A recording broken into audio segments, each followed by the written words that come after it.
Página 50. Preguntas e inquietudes y preguntas del testimonio o testigo espiritual. Dice aquí, cada gran religión tiene miembros que afirman lo mismo.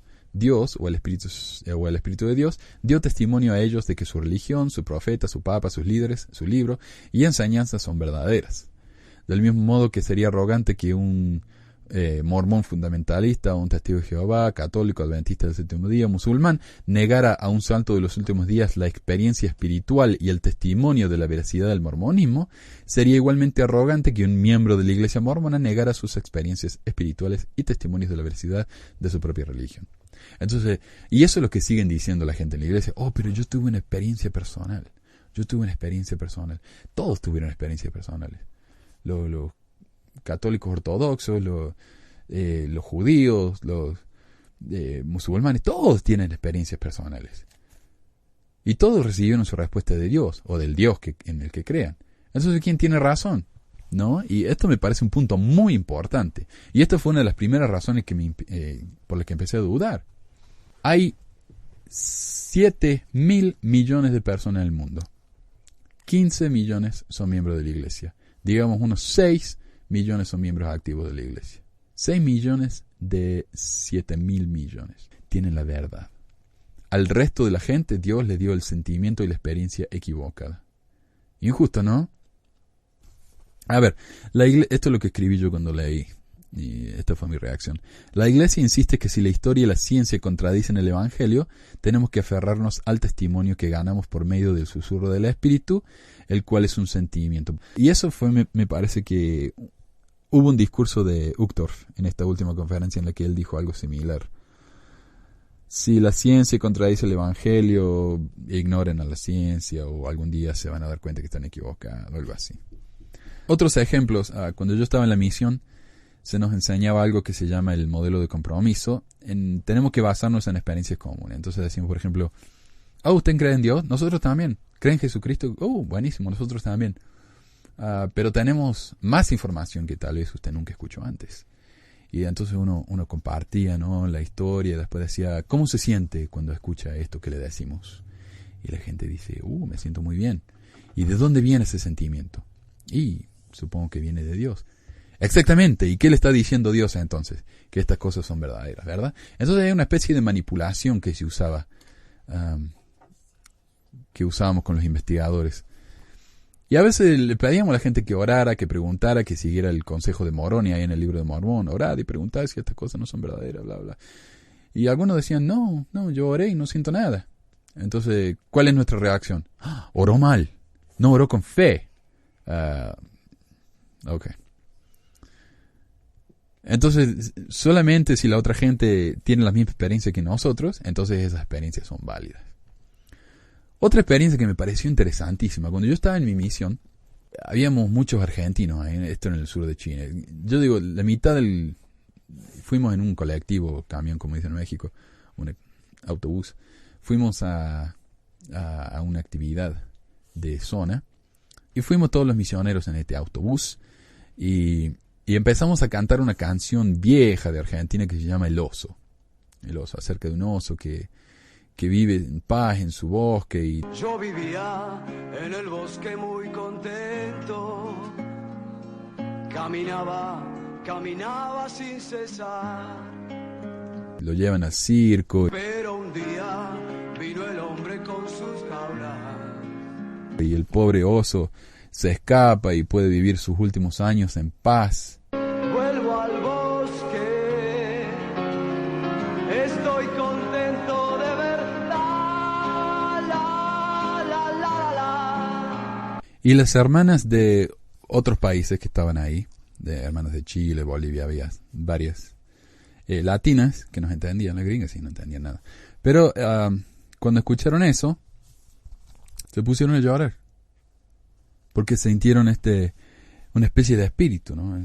Y la manera que yo lo veo es esa emoción, ¿no? Cuando uno escucha algo conmovedor, o que le gusta, o que es lindo, o familiar, uno siente esa emoción y la respuesta normal es sentirse bien, sentirse cómodo, y cuando la emoción es mucha, llorar.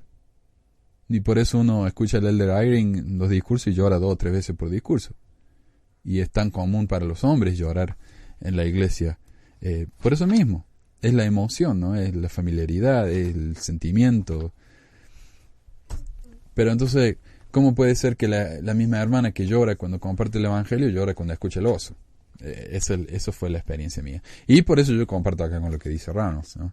Me parece un punto muy importante, como dije. Todos tenemos esa verificación personal de lo que queremos creer.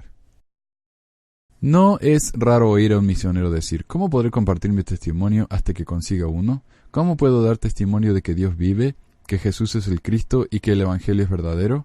Si yo no tengo tal testimonio, ¿no sería deshonesto? O, si tan solo pudiera enseñar este principio, un testimonio se adquiere cuando el mismo se comparte. Esta es una cita de Boyka Packer en uno de sus libros, The Quest for Spiritual Knowledge.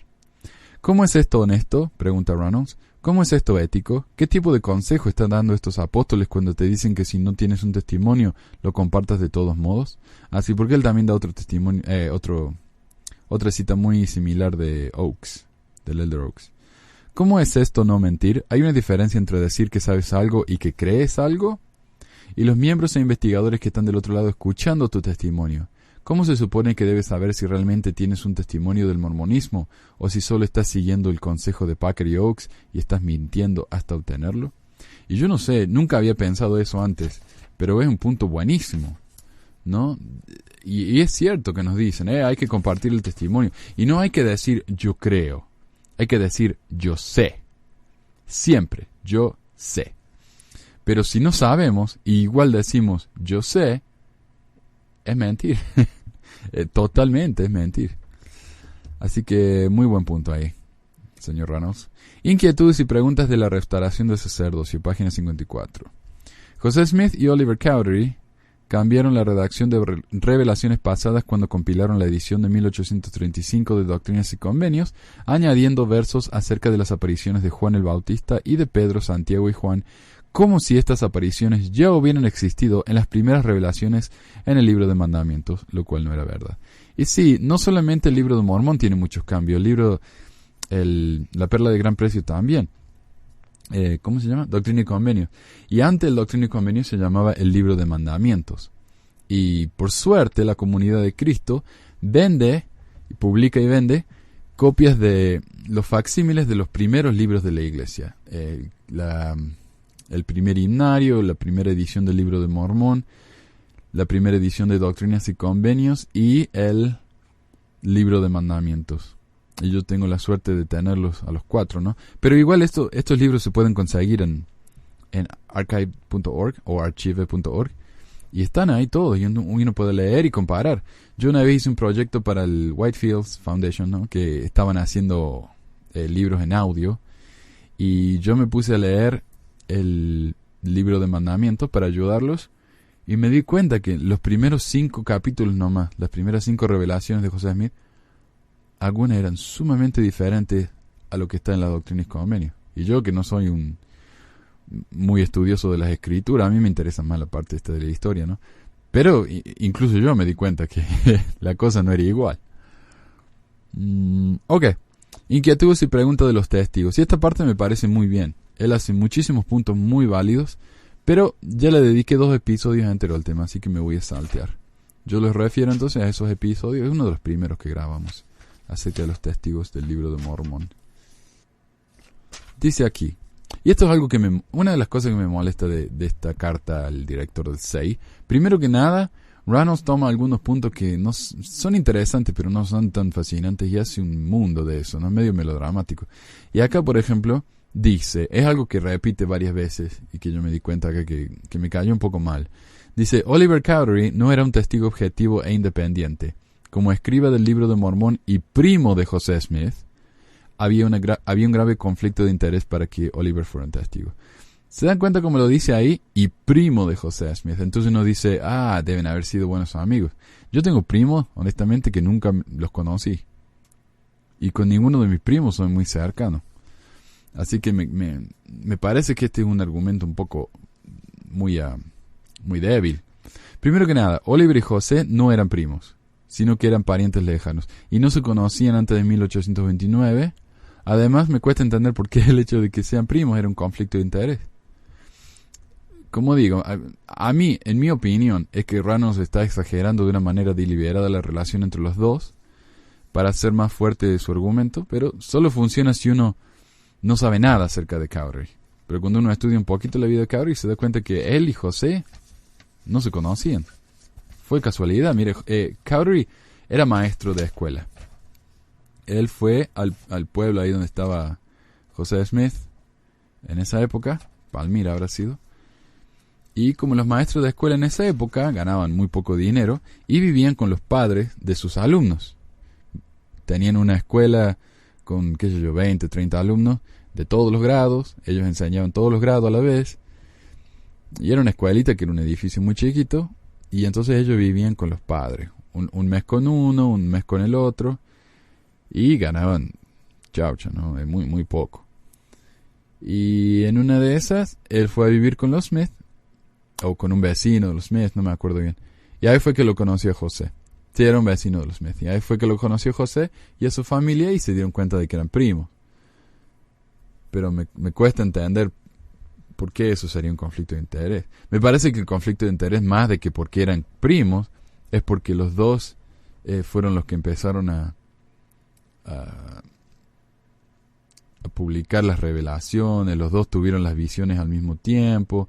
Y después José Smith dijo que Oliver Cowdery era una mala persona cuando Oliver se fue. Entonces, si Oliver es una mala persona y de un carácter muy pobre, ¿por qué lo confiamos cuando él da su testimonio del libro de Mormón? Bla, bla, bla. O sea, hay un problema, un drama terrible ahí en esa época de la historia. Inquietudes y preguntas de la ciencia. Y dice Reynolds en la página 74, el problema que enfrenta el mormonismo es que muchas de sus alegaciones están muy dentro del campo de estudio científico y como tal pueden ser demostradas verdaderas o falsas. El aferrarse a la fe... ahora voy a saltear. 2 Nefi 2.22 y Alma 12.23-24 dicen que no existía muerte de ningún tipo, humanos, todos los animales, aves, peces, dinosaurios, etc., en la tierra hasta la caída de Adán, que según Doctrina y Convenios 77 ocurrió hace 7.000 años. Si Adán y Eva son los primeros seres humanos, ¿cómo explicamos los otros 14 especies de homínidos que vivieron y murieron 35.000 a 250.000 años antes de Adán? Y lo que dirían los apologistas cristianos, no tanto los mormones, pero los apologistas cristianos, es el diablo los puso ahí a los huesos esos, para confundirnos.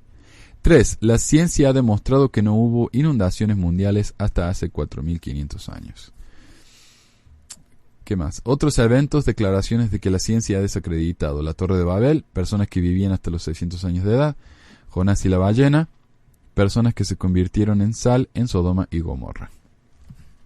Esta y la sección siguiente, a pesar de que estoy de acuerdo con Reynolds, al menos en la mayoría de los puntos acá, me parece que están muy fuera de lugar.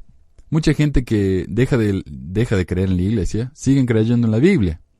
Por lo que estos ataques me parecen innecesarios y contraproducentes. Y si hubiera limitado el mormonismo, diría yo, no correría el riesgo de alienar a todos los leyentes que además son creyentes literales de las Escrituras. Así que esto no me gustó mucho. Dice inquietudes y preguntas de las Escrituras, y la mayoría son de la Biblia. Y son las mismas escrituras de siempre, escrituras de la Biblia que son inmorales, que son contradictorias, que no tienen sentido, etcétera, etcétera. Y uno podría argumentar, y hay libros, volúmenes, bibliotecas enteras acerca de esto, y él le dedica una página y media. Y en una página y media insulta a todos los cristianos y todos los creyentes de la Biblia. Lo cual me parece muy contraproducente. Si él lo que quiere es que la gente lo tome en serio y concuerde con él, lo que está haciendo es que todos los cristianos lo vean con un ojo más crítico y, ¿cómo se diría?, con un poco más de escepticismo.